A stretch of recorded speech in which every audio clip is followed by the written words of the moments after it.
now. Your Central Valley Toyota dealers proudly sponsor tonight's first segment of local news that matters at 5.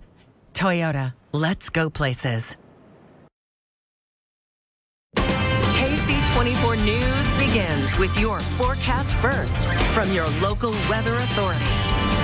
I'm Chief Meteorologist AJ Fox. We're looking at a live view of Meadow Lakes, our valley cam looking out across the valley, and you can see the low cloudiness that is continuing to linger in some portions of the valley. The satellite view of that same vision shows, especially on the eastern portion of the valleys where we're dealing with that low cloudiness that's hanging on. 50 degrees is all we got right now. 52 in Madera, Hanford, 51 in Visalia, 53 in Merced. I wanted to take a quick peek at what's going to be happening for us on New Year's Eve. At 6 o'clock, some low clouds and some fog. 51 dropping into the 40s after that as you count down into 2025. Now, the days after that, we're going to still be in the 50s, but maybe getting a little warmer, lower 60s by Friday. I'll have your complete forecast coming up, but first, these stories ahead on KSEE24 News at 5. A locally owned shoe store is boarded up after thieves rammed their car through the window early this morning.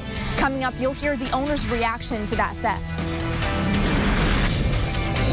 Jimmy Carter lived a life measured not by words, but by his deeds. Then reaction pouring in after the death of former President Jimmy Carter. How lawmakers on Capitol Hill are coming together to honor his legacy. Plus, families impacted by the devastating plane crash in South Korea sharing their sorrow today. How the U.S. is aiding in that investigation. This is KSEE24 News at 5 with Emily Irwin and Eric Rucker. And your local weather authority forecast with Chief Meteorologist AJ Fox.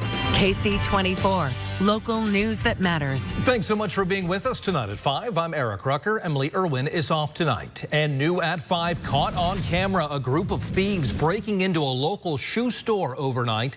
This is the second time that this has happened to that store in just over a year. Our Brianna Bias brings us reaction tonight from the shocked and very saddened store owner. Local business owner Roman Gonzalez showed up to work to this scene this morning. The front of his store boarded up after thieves broke in overnight.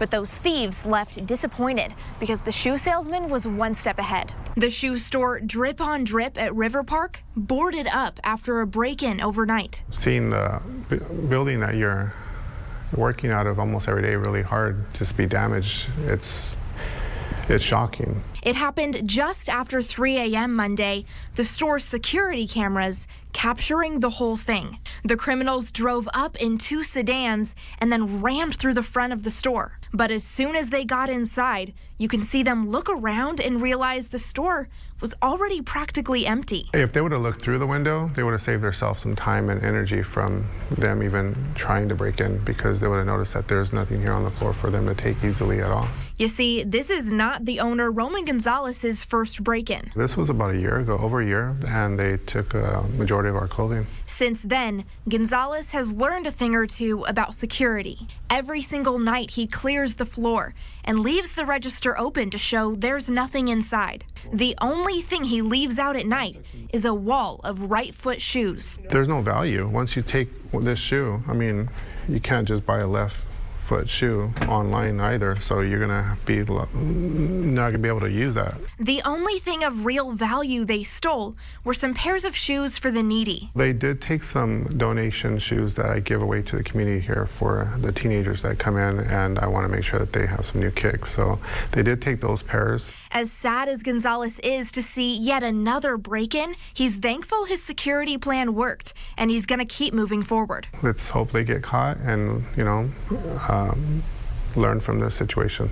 I asked Gonzalez if he would feel safer having some traffic safety poles like this one over on his sidewalk as well, and he said the River Park Shopping Center is already discussing that option. In Fresno, I'm Brianna Bias, KSEE24, local news that matters. Also new tonight, we now know